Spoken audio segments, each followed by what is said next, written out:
It is your Friday Daily Delivery. I'm Michael Rand. Glad to be back for another day. Hope you guys are all having a great day out there, getting ready for a long weekend. Bit of housekeeping, but no show on Monday. Probably not much of a surprise. Most of you probably taking that day off, or at least I hope they are. Hope you are. I am as well, but I'll be back on Tuesday with Patrick Royce and a whole bunch of good shows coming up next week. Today's show is a good one. Jeff Day from the Star Tribune, who wrote a terrific piece on club volleyball that is on startribune.com right now and will be in your Sunday print edition. He will join me here in just a little bit to talk more about that story, more about the behemoth that youth sports are, and just kind of some of the reporting along the way and some of the surprises that he had as he kind of got deeper into the world of club volleyball and that story. So listen for that here in just a few minutes. We'll get to the Lynx at the end of the show. First, though, what did I miss? Is history on the verge of being made? I guess the verge would mean it's right around the corner. In this case, Boston would have to win 2 more games to complete a comeback from a 3-0 series deficit, but they got Game 5 in convincing fashion in Boston on Thursday night against the Heat. Miami, the 8th seed, having an unbelievable run through the playoffs, but got up 3-0 in this series, and you looked at it and you were like, well, if there was any time there was going to be the potential for a team to finally win a series after being down 3-0, it was this one, right? Because Boston was one of the best teams in the NBA all season long. One of the top seeds in the East, and even though Miami had easily dispatched number 1 seed Milwaukee in the first round in that 1-8 matchup, you thought, hey, Boston, coming in, this is definitely still the series favorite, even though Miami is playing well, and Boston goes down into an 0-3 hole. But still, you're thinking at that point, if anybody has a chance to do it, it's Boston. It was kind of interesting. On the other side, it kind of felt the other way.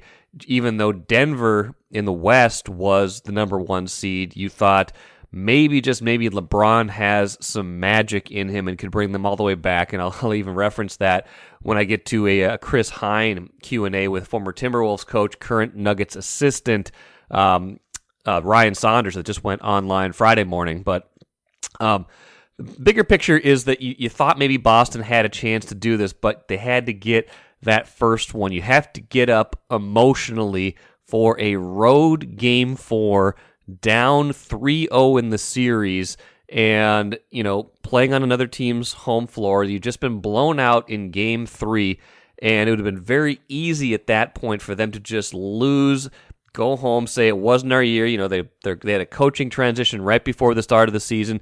Could have been easy to just say, you know what, had a good run, just wasn't our year. But they got that one, again, in pretty convincing fashion, and that gave them some momentum. The Heat players after the Game 5 loss are trying to say, I think this was the head coach, Eric Spoelstra, is talking about, was there an emotional letdown, or is there going to be an emotional letdown? He said, who cares about mood? We have a gnarly group. I think so much of that is overrated. It's a competitive series. You always expect things to be challenging in the conference finals. One game doesn't lead to the next game. Based on all the experience that we've had, it doesn't matter in the playoffs. It doesn't matter if you lose by whatever. That's true to a degree, but I think sometimes there is an emotional hangover from games. Teams can start to get tight. Teams can start to kind of say, well, we had this golden opportunity. It was 3-0. Now it's 3-1. Now it's 3-2. We've just lost again in Boston. Boston seems like maybe they've figured something out. Now, Game 6 does go back to Miami, and that's going to be an epic Game 6 because I don't care what you say. It'll feel like a Game 7. Kevin Love kind of laughed off that question, saying, no, it feels like a Game 6. Feels to me a little bit like a Game 7. I'm not saying the Heat couldn't win a Game 7 if they lost a Game 6, but that Game 7 would be back in Boston. Boston would have all of the pregame energy, at least. And again, that can change. I agree with Spoelstra. That can change once the game starts. Games are their own entities, but there is a cumulative energy, I think, sometimes in these series that we can't overlook. Maybe the media makes too much of it and maybe players make too little of it. Maybe there's some sort of happy middle ground. But this Game 6 is going to be an epic, epic game. And I don't know. This feels to me like the situation where it could finally happen, that a team could overcome that 3-0 series deficit. It's happened, in the NHL before. It obviously happened in Major League Baseball when the Red Sox did it to the Yankees in the 2004 ALCS, and then they rode that momentum. There was momentum to the World Series that year. So I don't know. This feels like the opportunity it could happen. I will definitely be watching for that in a couple days. It's just fascinating theater in the NBA playoffs all year, and maybe this is going to happen for the first time. And really quick, that Ryan Saunders Q&A was interesting to me. Just kind of catching up with him. Chris Hine did a good job with that, and just you kind of forgot about him a little bit when he left here, when he was fired, a couple of years ago. Landed on his feet for sure. He's done a good job as an assistant with the Nuggets. Obviously, local guy, son of Flip Saunders. We know all the stories about Ryan Saunders. He was always a good person. Nobody disliked that I could see Ryan Saunders. It just didn't work out for him as a head coach. Was dealt a lot of unfortunate hands, including having to coach through COVID, having to coach through a lot of different personnel. So good to see him doing well in Denver. Good to see Denver, for his sake, having a strong season. And maybe some point he'll get back in the head coaching seat. Take a playcation to Mystic Lake. With 24/7 gaming, the good times never have to end. And you can satisfy your cravings at our restaurants and bars. Or relax in one of our luxurious hotel rooms. Those that play together, stay together. And don't forget to join Club M so you can spark new memories and bask in the rewards along the way. Follow the lights to Mystic Lake, where every day is play day. Happy to bring in Jeff Day from the Star Tribune, a multi-platform writer and editor over in sports. Had a terrific piece that is online now, went up on Thursday on the club volleyball scene in Minnesota, but really nationally as well. But, specifically to here, and just how, kind of eye-opening, I think, to a lot of us, and just how large this scene is, how many participants there are, what the money looks like, things like that. So I wanted to have Jeff on to talk a little bit more about that. Jeff, how are you? I'm doing good, Ramball. How are you doing? I'm doing quite well. It's it's been a good week. We get into May, and what I like about this time of year is it gives us a chance to write some of these stories and talk about some of these stories that we get grinding on. Man, are they going to trade Cat? Oh man, Kirk Cousins threw short on 4th and 8. Like all the sports stuff that's relevant, that's good to talk about, but that we can take some breathers here and give some of these stories a chance to breathe, give some depth to some interesting things. And so I'm excited to talk to you about this story, and maybe just kind of starting off, like how did you get the idea to do the story, and what was it like to kind of getting into the initial reporting on just the size and scope of the club volleyball scene here? It all started with the Gophers and asking players at some point. I got curious about, when did you know that you were really good at volleyball? Like how do you kind of, because if the Gophers were landing these top level people, just in sports, I was always curious, how do you know that you're good? When you're 15, 16 years old, when does that start happening? And every player to a T said club. And so then I got just kind of curious about, I didn't know anything about club volleyball. Had some really good insight and help getting underway from Vicki Seldiger Swenson, who is an assistant coach at Select, just because she's been in the world for a long time, and started talking to her about it. And she said, oh, there's this Northern Lights qualifier. These are big time operations at the convention center. And that got me in touch with the Northern Lights people, Kurt Glessman and Adam Beamer, who were super helpful and let me into their world to kind of see how they put these events on. So before we get in too deep into it, I'll just say that when the tournament happened in January, I think my child was 4 months old at the time. I was not sleeping. No. And I can just remember, I can remember but they told me, they go, get here early. They explained kind of the system, and they said, get here early because you're going to want to be here when warm-ups start happening. They said, because it's an interesting thing to see. So I walk in there at like 7:15 in the morning. and it's pitch black outside. It's one of those Minnesota winter mornings. It feels like day's never going to come. And you step into this place, and it was so overwhelming that I do remember at one point sitting down on an empty court by myself because I was like, Stop whistling. Stop whistling. Stop whistling. And also just like, yeah. When you see sports in that magnitude, match after match, just piled on top of each other, stretching as far as the eye can see, it was just such a interesting, and it was I went there for 3 days in a row and spent the time just getting acclimated to it. And it was really wonderful. There were so many parents to talk to and so many coaches to talk to. And it was a really neat introduction into the space. But then I spent a couple of, weeks and months after that trying to get deeper into what is this thing? How did it come to be? What direction is it taking? When I first walked in there, I had no concept of how much this stuff costs. Right. And so that part did become interesting, and I think it was an essential part of the story, was getting into just, that this is a fun, exciting place to live in and to observe. But that doesn't mean it's perfect, and nobody involved in it would say that. And so that was kind of, I think, where the story started to at least get a little more depth. And I think you also just learn that parents of young athletes and parents of teenagers and things like that, there are a lot of things to consider with how they spend their time and money. And so that to me became really the most interesting part over time, was just thinking about how these AAU and non-high school related sports came to be, what direction they're taking, and what kind of an impact they have on youth sports just in general. So, yeah. And it is rather,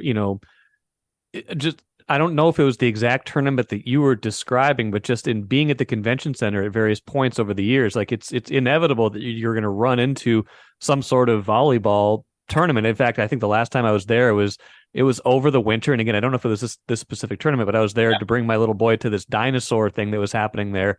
And it was very clear. Was it the same? Was that the same weekend? Yeah. It was very clear who was there for the dinosaurs and who was there for the volleyball.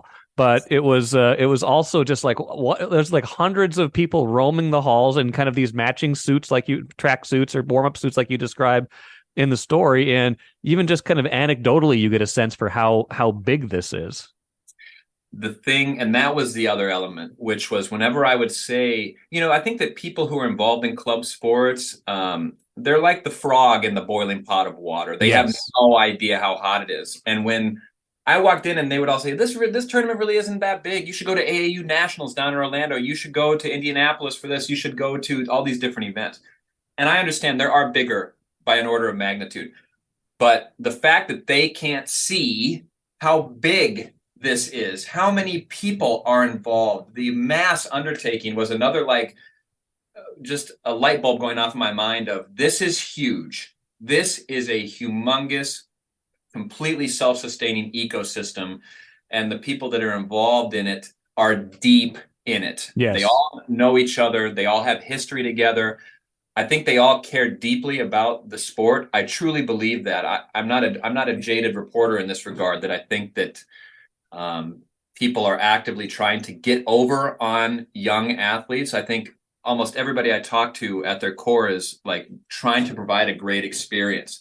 But when you look at the size of it, you just go, there's no world where this many young athletes are going to all be getting the same thing out of this. Right. You know what I mean? Because the numbers just get to a point where you're going to strictly by cost, you're going to eliminate certain people, which means that certain people aren't going to be able to take part. And then you're going to also have this scenario, surely, where people's expectations aren't being met by the reality once they get involved in it. And, I don't know about, I haven't got to experience this yet as a parent, but as a kid, I can remember what it was like to want to be a part of a really good, for me, it was basketball, a traveling basketball team. And I wasn't good enough. So we had an ABC team back in the day in Chaska. Yep. And I had moved from a little town in Iowa where everybody could play everything. Come to Chaska, we have a class of 500 kids. The grade behind us was Spencer Tollickson and those guys that won a state title. Really good basketball going on there. And I quickly realized, I'm not I'm not good enough for this. But for a few years, it's like we would create the D team, a team outside of the, so all of this stuff where kids want to be a part of a thing, even if, the odds of them having any kind of future success in it are unlikely. And so I don't know, the size of it was really intriguing to me. And the question of, are people understanding what they're getting into, and are they finding value in it? And a lot of parents said that there is real sacrifice Sure. of time and money and emotional investment in these areas. But they also said that at the end of the day, they felt that there was a lot of great value that came out of it too. So. And this happens, in other sports. When we think about Minnesota, we think about hockey in particular, the sacrifice, the cost of, the going to early morning, late night practices, getting the ice time you need, things like that. And I think we've seen some of the stuff with, basketball and those kind of circuits, ramping up in the select teams and the traveling teams, and even, things like soccer with, these giant tournaments and stuff like that was part of the surprise. I'm sure, it wasn't just the sheer cost, because I think you see, tens of thousands of dollars can get spent, not quickly, but, eventually in these sports over time. Was part of the surprise that it's volleyball, that you just didn't, that I think a lot of people, that you thought people would be like, wow, this is happening in volleyball too, that this is such a big deal here, that this is happening, and the scope of this is maybe even larger than some of these other sports, and is just, large, especially for this state. Yeah, that is absolutely correct. That, and we have had national championship teams come out of Minnesota. Northern Lights has produced some national championship teams. Select has produced some national championship teams. We also, like I remember when I was watching the Gophers face Northern Iowa. Well, really, I was watching Northern Iowa face Florida State in the NCAA tournament last year before the Gophers played Southeastern Louisiana. And that Northern Iowa team had a bunch of Minnesota kids on it, really good Minnesota kids. And that was another moment where I was sitting there thinking, the club experience is raising the talent level of these sports. It's why you're getting deeper and deeper talent level at the collegiate level, is because of all of the year-round training that athletes can get. And yet, when I went into kind of start looking at the club thing, there was this feeling of I was not prepared, simply not prepared for the side. And to realize, again, it goes back to that thing of the people involved with it going, this isn't as large as it can get. In fact, the weekend that the Northern Lights qualifier was going on, now the reason that is unique to me is because it's in one venue. So you step into this venue and it's like, oh my God. But that same weekend, there was a tournament being put on by Kokoro, which is another Minnesota club, that was larger in terms of sheer participation. Now that was spread out at multiple gyms and things like that around the metro. But on the weekend that this crazy tournament was happening, there was a larger tournament called the Big City Luau. And I just remember kind of having this realization of the number of girls taking part in this is mind-boggling. And the expense, I will say this, Annie Adams, Zach Glavin, who is an icon and one of the better interviews, in sports, runs a club. And she told me that, part of kind of coming to grip with the size of this thing is realizing that you have to have an understanding of what you are trying to produce as a club. That was kind of part of her ethos. And I think a lot of clubs have that, but that doesn't mean that they all are also trying to limit growth. They're seeing such an enormous expansion of interest, meaning kids who want to play, that every club told me that while they had the most number of participants this year, the most teams that they've had, they also are turning away more kids than ever. So it starts to trickle. You see what I mean? So you talk about turning away more kids, they're going to find another outlet, they're going to find another club, and it's just spreading like that. Yeah. And that's why it's like you feel like you're kind of getting a glimpse of a growing thing, even though it already feels huge. It did seem like a couple people you talked to in the story were, I don't say worried, but had some kind of, we're trying to put up some guardrails around this idea of what you're in this for. If a college scholarship is this kind of like thing that's kind of out there as, this kind of, hey, this is an investment. This isn't just a thing that we want our daughter to do, or our daughter wants to do, that maybe this is going to pay off with some sort of, golden ticket at the end. And then some people are kind of concerned with like, hey, this isn't the reality for the vast majority of participants. Should we be reimagining our model to be more of a participation model, to be a, hey, let's get the most out of sports model, than it is this kind of fierce kind of winner take all competition. Let's all get better and better, and, better athletes, better, play all these tournaments, and kind of iron sharpens iron kind of thing. What did you think about that aspect of it? That's surely the core argument against some of this stuff. And and in all youth sports, I would think a lot of youth sports grapples with the same thing. 100%. I mean, I think that's why I tried to throw some of those just national stats when they talk about the market of youth sports, how gigantic it is. This isn't just every sport, like you said, I'm sure is thinking about this. And every parent, I think, looks around and goes, is this a worthy investment? Is this the right thing? But you also are battling the other side of it, which is your kids. And so that's where I think there's a real delicateness about how these programs operate, what they're marketing, how they're trying to get people involved, what they're trying to provide for these kids. Because when you place yourself at the intersection of parent and child dynamic, you place yourself at the intersection of expectation, youth expectation, you place yourself at the intersection of comparisons, meaning that you're now in the space of saying, this young person is really good, we're going to put them in XYZ.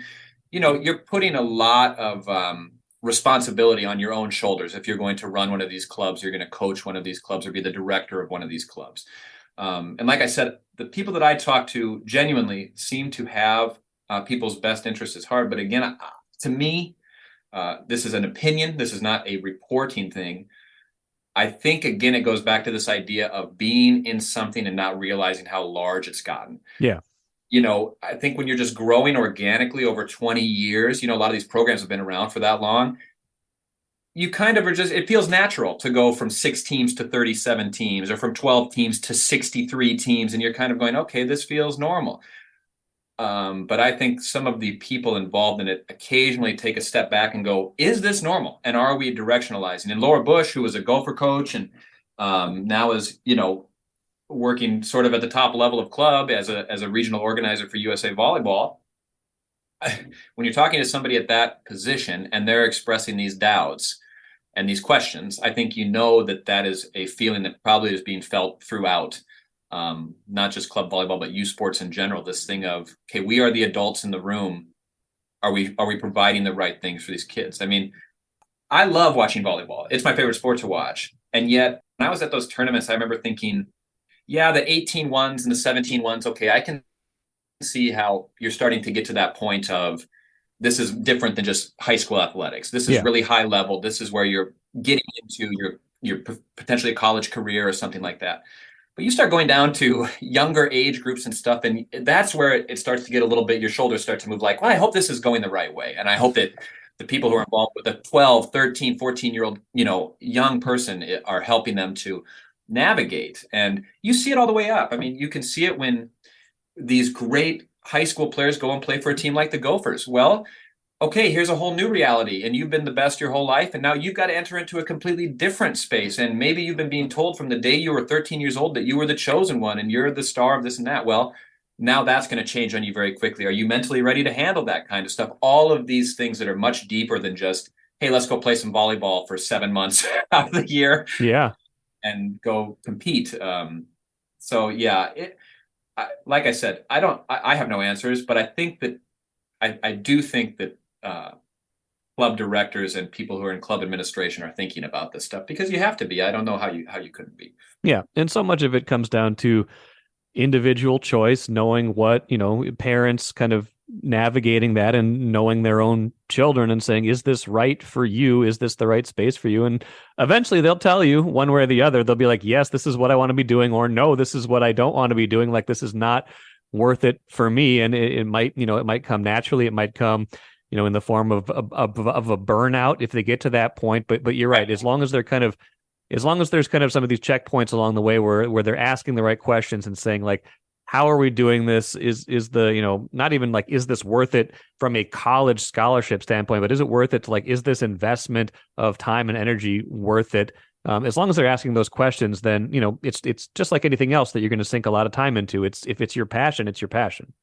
The tricky thing to me, though, is, and I was talking about my brother about this because he has some older kids, and I was just trying to get a feel for this on a personal level where I could ask all kinds of intimate questions and not feel weird. and he was talking about travel baseball in this instance and saying that, you pay all this money and you don't know if it's worth it. And the money can be difficult. And I said, but what's it like when you're at the games? He goes, oh, well, I'm having a great time. That's when it's fun. You get to observe your kid, playing the sport and and so I do think even parents who are trying their best to be thoughtful can have that pull of trying to give your kid a really, what you feel might be a really good experience, or to help them to achieve things they want. I mean, I stopped playing basketball when I was 16, went and worked at a car wash. My mom still thinks I made a mistake. You could have been a star. She gives me all that stuff. I'm like, Mom, you're out of your mind. But I think parents are always going to have a hard time disassociating their kids' wants and their kids' needs from maybe something that is slightly out of reach and things like that. And so that's the fascinating stuff. And like you were just saying, I mean, that's a parent's responsibility and it's not easy, but I do think that along with that, these clubs have to be having some sort of thought about it. It has to be on their mind, Yes. Yeah, exactly. And I had a very similar experience with baseball and my dad. Like around the time I stopped playing, I had plateaued. I had reached a certain point in my baseball journey where I still loved it, but I was like, I'm just not quite good enough anymore. I think it's time to hang it up. And then there was still like this, like, you sure? Like, boy, you were. I was like, yeah, I'm pretty sure. Like, I still want to play it, but that major league dream was a far away dream. I don't think I quite had did not quite have the final ability to get it there. Jeff, the final thing for you, Jeff Day. Really enjoying this conversation about club volleyball and just youth sports in general. What I think a lot of what you wrote about was kind of what's happened up to this point. What comes next? I mean, I don't get the sense that this is slowing down at any point. What did you get the sense from what you observed and the people you're talking to in terms of where volleyball goes from here? I don't think it. I think Laura Bush had the correct, sort of analysis, which is I don't think there's any going back. You talk about things like name, image, likeness coming down to the youth market. That is happening. There are high school kids who are getting targeted for that stuff. You talk about the growth of the game of volleyball in the country, more college, this is not some limited sport. There are 300 Division I teams. There's money flooding into college athletics. There's going to be more scholarship money. I just think that it's why volleyball fascinates me as a reporter, because I look at it, I look at the participation numbers. You look at what a good team like the Gophers or like Nebraska just sold out Lincoln Memorial Stadium. They're going to play an outdoor game in front of 86,000 fans. They think it might have a chance to top the U.S. Women's World Cup gold medal match in Los Angeles for the most watched women's sporting event in American history. Wow. Wisconsin obviously has a huge program. The Big Ten in general is just a dynamic volleyball conference. And then you go to an event like this and you just say, wow, it's like a pressure valve or something. You feel like there's all of this energy around it, and yet it is stuck in its own world. It is very tightly wound, I think, with the people who are involved in it. And its outlet in the United States is unclear to me. I don't know what that outlet is. I don't know what its direction is, because when you have this many people participating and you get done with college, like CeCe McGraw, she was an assistant coach for the select team, right? Yeah. Just graduated from the U after just a historic career. Her options are be a coach, go coach or go play overseas if you can make that work, or if you're good enough to do that. And so that's why it's like, to me, the growth feels like a real thing, because I don't even think it has a full comprehension of what it is as a sport in the US. Will they be able to develop a really good professional league here? Maybe, maybe not. If they don't, what does that mean? Like, what does it mean to have a sport that doesn't have a sort of top line outlet in your country, and yet you're the number one participation sport for young girls in America? That's wow. What I mean? That's the part that's confusing to me. It continues to interest me. So I will just say one more thing.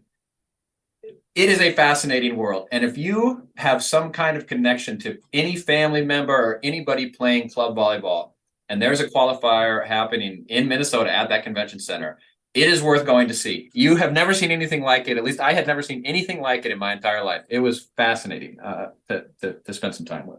Yeah, fascinating. And that came out in the story. I encourage everybody to go back and read that. Still very much available on startribune.com, and will be in your Sunday print edition as well. Jeff Day, appreciate the time as always.